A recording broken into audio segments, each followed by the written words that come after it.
tying a fishing knot is very, very important. That's the only link between you and the fish. What's really, really important about that fishing knot?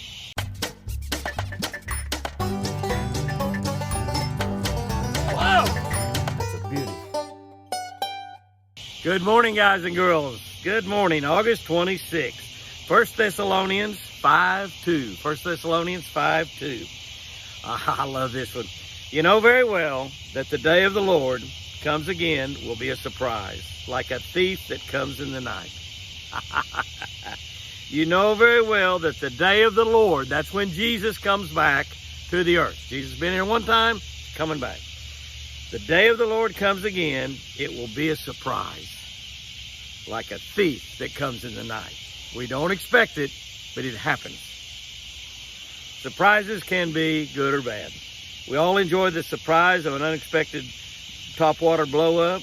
We hate the surprise of that big fish coming unbuttoned just when we thought we had her hooked really, really well. That's a bad surprise right there. Jesus Christ, my God, is coming back to earth. That's a fact. Jesus Christ is coming back to earth. They talk about it in the Bible more than once. Jesus Christ is coming back. That's a fact. The moment he comes will be a surprise to us all. To many, it'll be a shock that he showed up at all. To the unsaved, Jesus' second coming will be an eternally fatal shock. You see, because that'll be too late to become a believer. That'll be too late to be saved. When Jesus Christ comes back the second time, everybody's going to believe. Everybody's going to believe. Too late. Too late.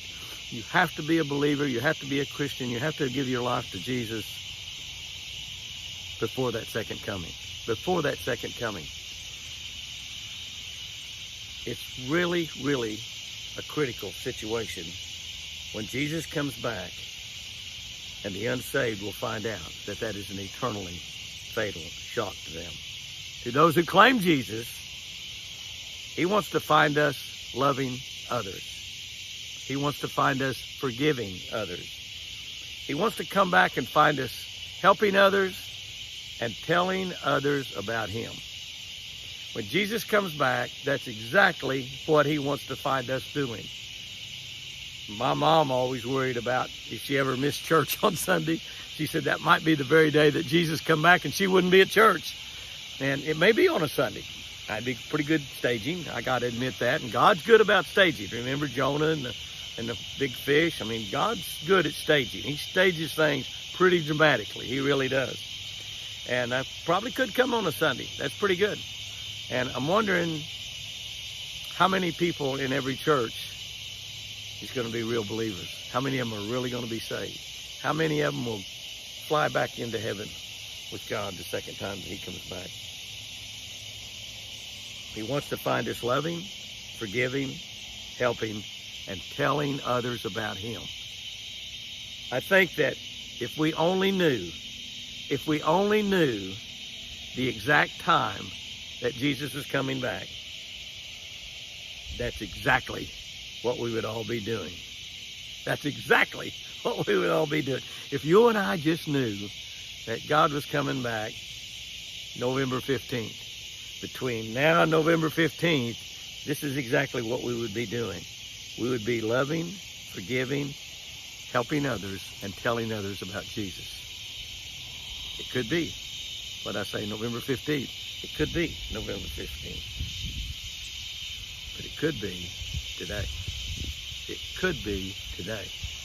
So what should we be doing today? Well, it's real simple.